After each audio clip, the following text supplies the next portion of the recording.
నమస్తే అండి, నేను రజా. టెంపుల్లో దొంగతనం చేయడం చిన్న నేరమా? ఊళ్ళో ఉన్నటువంటి దేవాలయంలో దొంగతనం చేయడం చిన్న నేరమా? హుండీలో నుంచి డబ్బులు దొంగిలించడం.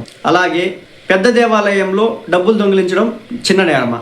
లేదు, అసలు దేశంలో ఉన్నటువంటి ఏ టెంపుల్లోనైనా, ఏ మసీదులోనైనా, ఏ చర్చిలోనైనా ఉన్నటువంటి హుండీలో నుంచి డబ్బులు దొంగతనం చేయడం చిన్న నేరమా? ఇది నేనంటున్న మాట కాదు, జగన్మోహన్ రెడ్డి గారు ఒక మాట అన్నారు.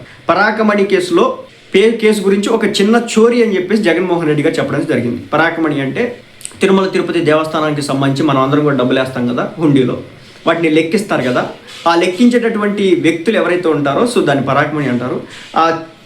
ఆ డబ్బులు ఏవైతున్నాయో వాటిని కొంతమంది దొంగతనం చేసినారు. ఒక పర్సన్ ఆయన్ని, అది ఒక చిన్న కేసు అని చెప్పేసి జగన్మోహన్ రెడ్డి గారు మాట్లాడినటువంటి మాటలు ఇప్పుడు సోషల్ మీడియాలో ఒక సెన్సేషనల్ కాకైతే రేపుతున్నాయి అనమాట. జగన్మోహన్ రెడ్డి గారు నాకేది అర్థం కాలేదు ఎందుకు అలా అన్నారు. శ్రీవారి పరాకమణి కేసు అనేది చిన్న దొంగతనం అని వైకాపా అధినేత జగన్మోహన్ రెడ్డి గారు చెప్పుకున్నారు. అలాగే హుండీ లెక్కింపు $9 అన్నది జగన్మోహన్ రెడ్డి గారి లెక్క.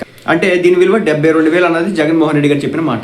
ఈ లెక్క ప్రకారం ఇప్పుడు డాలర్ వాల్యూ వచ్చేసి $90 ఉంది. అంటే ఇంచుమించు $9 అంటే $810 అయి ఉండాలి. కానీ జగన్మోహన్ రెడ్డి గారు $9 అని చెప్పి $810, 72,000 అన్నది జగన్మోహన్ రెడ్డి గారు ఎందుకు చెప్పారు అర్థం కానటువంటి విషయం అనమాట. అదేవిధంగా ఎవరైతే దొంగతనం చేసినాడో ఆ దొంగతనం చేసినటువంటి వ్యక్తి ప్రాయశ్చిత్తంగా ఆ దొంగ కుటుంబ సభ్యుల నుంచి దాదాపు 14 కోట్ల విలువైనటువంటి ఆస్తులన్నింటినీ కూడా దేవుడికి ఇచ్చడని, ఇది తప్పు అవుతుందా అని ప్రశ్నించారు. అది తంతు. దొంగతనం చేసేసి తన దగ్గర ఉన్నటువంటి డబ్బులు ఇచ్చేస్తే తను దొంగతనం చేసినట్టు కాదా అనేది టీడీపీ వాళ్ళు మాట్లాడుతున్నటువంటి మాట. వాళ్ళు పొద్దు నుంచి పాపం సోషల్ మీడియాలో సర్క్యులేట్ చేస్తున్నారు జగన్మోహన్ రెడ్డి గారు మాట్లాడినటువంటి మాట. నేను ఎందుకులే ఏం మాట్లాడతాం అన్నట్టుంటే ఏం చెప్తాం, ఇది కరెక్ట్ కాదేమో. జగన్మోహన్ రెడ్డి గారు కొన్ని విషయాల్లో ఇలాంటి లైట్ మాటలు మాట్లాడకపోతే మంచిదేమో. దానివల్ల పార్టీకి నష్టం జరుగుతుంది కదా. దేవాలయంలో దొంగతనం చేస్తే అది ఒక చిన్న చోరీ, చిన్న దొంగతనం అని చెప్పడం వల్ల అది పార్టీకి ఎంతో కొంత నష్టం జరుగుతుంది. మరి జగన్మోహన్ రెడ్డి గారు ఎందుకు చెప్పారో అర్థం కాలేదు. పైగా ఏంటంటే ఈ పరాగమణి చోరీ చేసినటువంటి కేసులో ఎవరైతే కేసు పెట్టినాడో ఆ అధికారి, ఆయన అనుమానాస్పద స్థితిలో రైల్లో నుంచి దూకి చచ్చిపోయినాడో లేకపోతే చంపేసినారో తెలియదు అనమాట. అది ఒక లెక్క అనమాట. తప్పవుతుందని ప్రశ్నించారు. దేశంలో చాలా చోట్ల ఆలయాల్లో ఇలాంటి ఘటనలు జరిగినా ఎక్కడైనా ఇలా ఆస్తుల్ని ఇచ్చారని ప్రశ్నించారు. కలియుగ దైవం తిరుమల తిరుపతి దేవస్థానంలో దొంగతనం జరిగితే ఇలా మాట్లాడారు. వైకాపా కేంద్ర కార్యాలయంలో ఆయన విలేకరులతో మాట్లాడడం జరిగింది. పరాకమణి వ్యవహారంలో దొంగపై కేసు నమోదైంది. తిరుపతి కోర్టులో ఛార్జ్షీట్ వేశారు.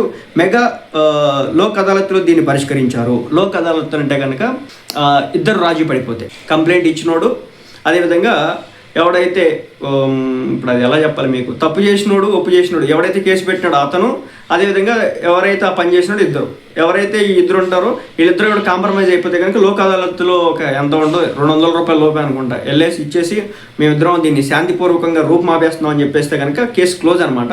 సో ఇలా క్లోజ్ చేసుకున్నారు అని చెప్పేసి కూడా చెప్పడం జరిగింది. ఇవన్నీ కోర్టు విధి విధానాల ప్రకారమే జరిగాయి. ఇందులో సాంకేతికపరమైన అంశాలుంటే దర్యాప్తు చేయొచ్చు, కానీ రాజకీయం కోసం అప్పటి చైర్మన్లపై బురద జల్లేందుకు వక్రీకరిస్తున్నారు అని చెప్పేసి చెప్పారు. ఏమంటే అప్పుడు ఉన్నటువంటి చైర్మన్ మనం ఎవరో సుబ్బారెడ్డి గారు, ఏమో చూడాలి, వైవి సుబ్బారెడ్డి గారు అనుకుంటా. కొత్త వైద్యశాల కళాశాల ప్రైవేట్ విషయంలో కూడా ఆయన ఏదో మాట్లాడారట. అదేవిధంగా ఇంకా రకరకాల విషయాల్లో కూడా జగన్మోహన్ రెడ్డి గారు మాట్లాడేది జరిగింది. మొత్తానికి అయితే పరాకమణి కేసు అనేది ఒక చిన్న కేసుగా జగన్మోహన్ రెడ్డి గారు అభివర్ణించినటువంటి తీరుకు సంబంధించి సోషల్ మీడియాలో ఇప్పుడు రకరకాలుగా ఆయన మీద ట్రోలింగ్స్ అయితే జరుగుతూ ఉన్నాయి అనమాట. ఏమో దీనివల్ల ఇది బూమరాంగ్ అవడానికి అవకాశం ఉంది. జగన్మోహన్ రెడ్డి గారు కొన్ని విషయాలు ఇలాంటి విషయాల్లో మాట్లాడకపోతే, అంటే చిన్న కేసు లేదంటే చిన్న చోరీ అనడం వల్ల అది చాలా నెగిటివ్ ఇంపాక్ట్ క్రియేట్ చేయడానికి అయితే అవకాశాలు అయితే